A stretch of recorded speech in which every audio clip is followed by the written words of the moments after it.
dah buat ke tidak? Menyediakan premis perniagaan yang cukup, dah buat ke tidak? Memberi galakan pada belia dan wanita berniaga, hanya perlu bayar air elektrik, dah buat ke tidak? Bukan saja tak buat, tapi kadar sewa nak dinaikkan 100%. Tuan-tuan dan puan-puan sekalian, Kerajaan Selangor nak naikkan, di bawah pembangkang nak naikkan kadar sewa di Shah Alam, kompleks di Shah Alam 100%. Mereka tanya pada saya, Datuk, bila saya jumpa peniaga, dia kata, Datuk boleh ambil alih tak kompleks ni? Saya jawab, nak ambil alih susah, nak uning kerajaan negeri. Saya kata lebih mudah kita ambil alih saja kerajaan negeri, saya kata.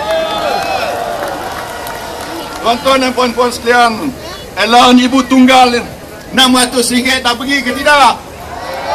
Mengurangkan cukai pintu rumah dah dapat 20%, cukai premis komersial dah buat ke tidak? Jawabnya tidak, tuan-tuan dan puan-puan. Sebab itulah, janganlah kita kena tipu. Kita dah kena tipu sekali, betul tak? Jangan dua kali. Siapa tepati janji, kita BN tepati janji. Dan insyaAllah, tuan-tuan dan puan-puan, kita akan teruskan perkara ini. Jangan kita ditelan dengan janji-janji yang menyedapkan. Ini ada janji baru pula. Kononnya kalau mereka dapat kuasa, pinjaman PT-PTN itu nak dihapus kira. Boleh ke tidak?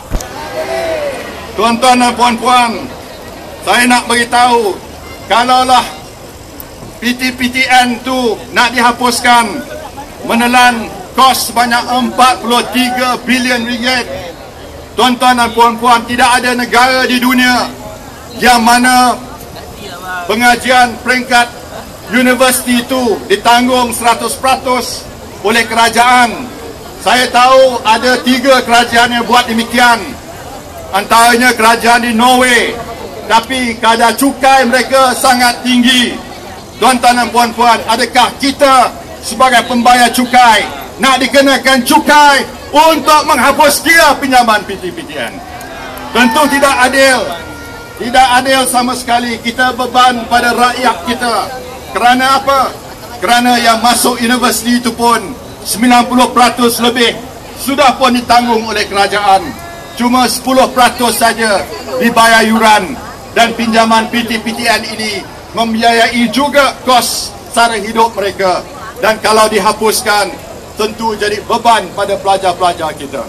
Jadi tuan-tuan dan puan-puan sekalian, saya boleh ulas lebih panjang lagi, tapi saya tak perlu, kerana saya tahu tuan-tuan dan puan-puan ini cukup semangat, cukup taat, tak berganjak seinci pun, walaupun dalam panas terik, di bawah matahari panas, tak bergerak sama sekali.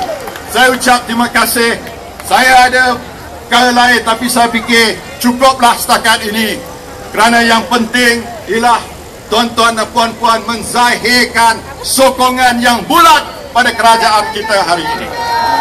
Tuan-tuan dan puan-puan sekalian, saya amat tertarik hati. Ini untuk orang Batu Pahat pula. Ya, orang Batu Pahat, saya berterima kasih pada orang Batu Pahat. Saya dapat makan sarapan pagi tadi di restoran Tong Ha. Ya. Datuk Babut punya kedai makan. Yang sedap itu, yang istimewa, yang tuan miliknya orang Cina 3 generasi. Yang tukang jual makanan itu orang Melayu. Yang pelanggannya ramai. Ini buktikan semangat satu Malaysia sudah hidup kuat di kalangan masyarakat kita di sini, di Batu Pahat. Lepas tu saya dibawa lawatan ke pasar lama.